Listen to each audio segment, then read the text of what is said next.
Magandang hapon guys. Andito tayo ngayon sa San Ildefonso, Bulacan guys para mag home service. Bali yung problema ng washing na to is ayaw siya mag wash. Umaapaw na lang siya guys.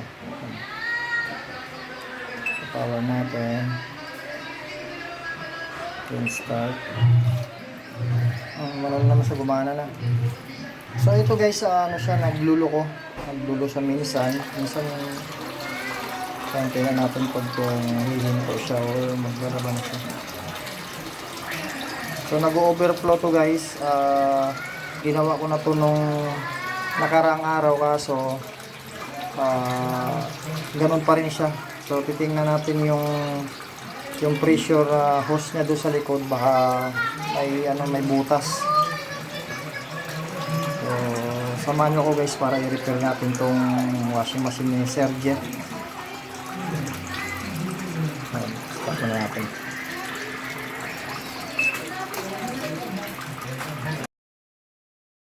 Ito guys si Sergio guys, yan. So isa din to sa ano natin na followers sa YouTube. So binalikan natin tong unit na to kasi ayan, apaw na siya. So ito gagawin natin to ngayon. Ako nag-home service ako sa Cavite. So nagawa ko na siya. Pag natatakpan siya ng balancer doon sa yung spring, gumagana, pero pag lumalayo na yung hose, ano siya, nag-overflow. Yun yung nangyayari ngayon. So ito guys, papalitan natin to ng pressure hose dito. Hindi ko makikita guys sa pinakailalim, so hindi ganun kakita. So ito.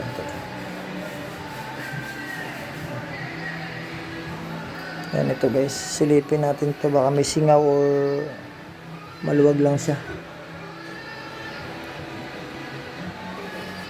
Yun yung pressurization na rin. So may dala naman ako dyan. Lagyan ito na ano. Tanggalin na lang natin guys. Lagyan natin ito ng reason.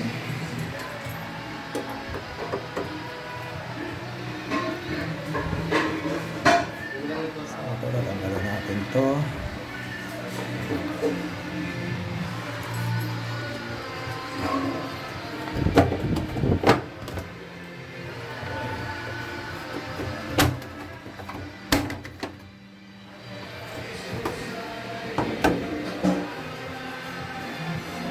So ito siguro guys, i-drain ko muna to. Tapos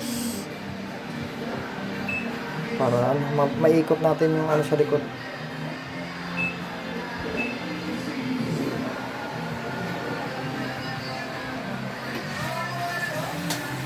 So ito last time pinuntahan ko dito, gumana naman siya.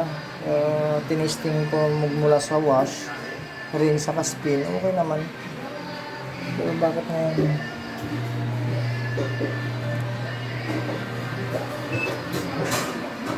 barado na siya?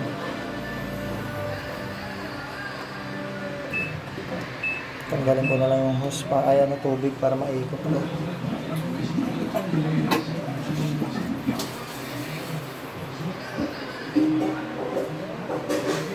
Barado tong hose nito, itong pressure, barado to. Tatanggalin ko ito mamaya. Silipin ko or baka umiikot na siya kahit na Spin. ito, may tubig pa. Ano nga yun?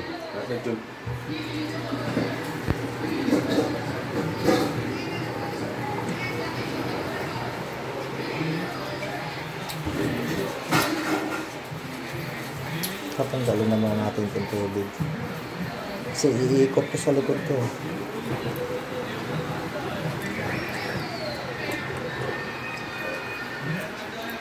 So nakalagay yung water level ng sensor niya? Ito to. Okay. Yan.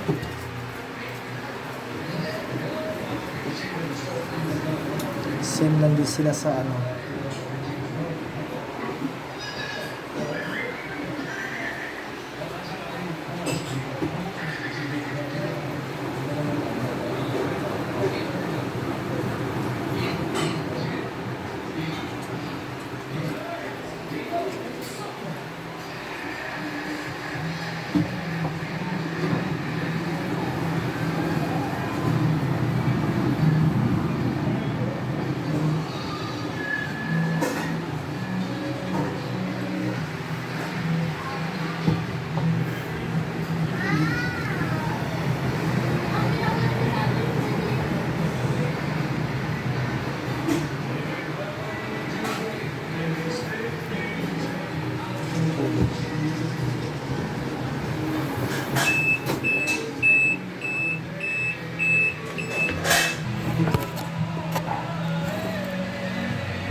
So ito guys yung naging sira nito guys oh. Ayan oh, may ano na siya, may tama na yan oh. So may tendency siya na sisingaw dito kasi ito nagkanal na siya oh. Ayan oh, pinayod na. So hindi masyadong, ayan oh, yan, may sugat na siya. So may tendency siya guys na sisingaw dito yung pressure. Kaya pala siya nag-overflow kahit na anong gawin namin. So ito guys, nahuli na natin yung sira niya. Dahil na-experience ko na to no, nag-home service din ako sa ano, sa Cavite.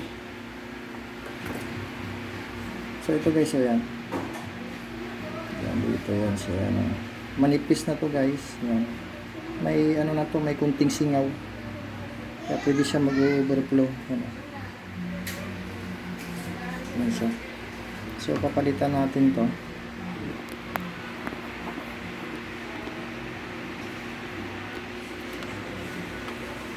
Para hindi na ulit siya mag-overflow.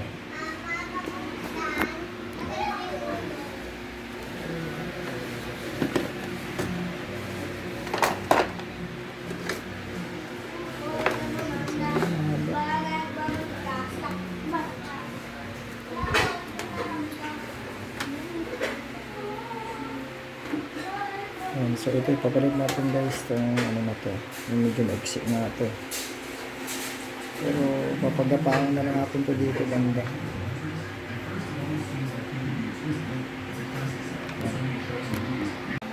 So ito guys, ginawa na lang natin ng paraan guys kasi maiksi yung hose na nadala ko.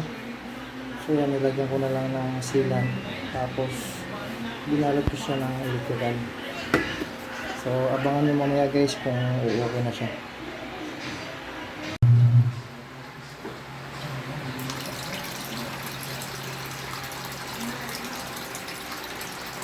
Then, namikot siya tapos sa garga siya ulit.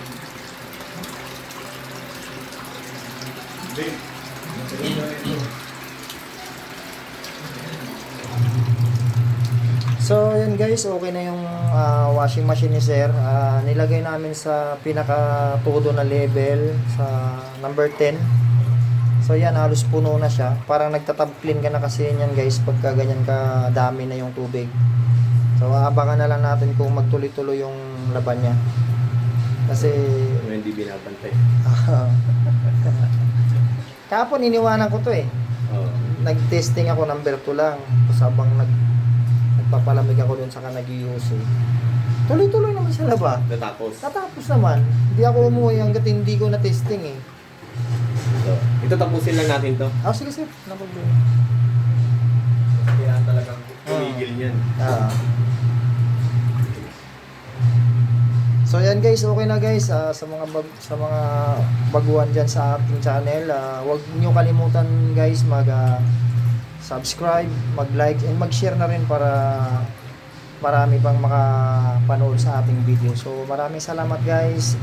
See you next video guys. Bye-bye. Beat the bass on fire.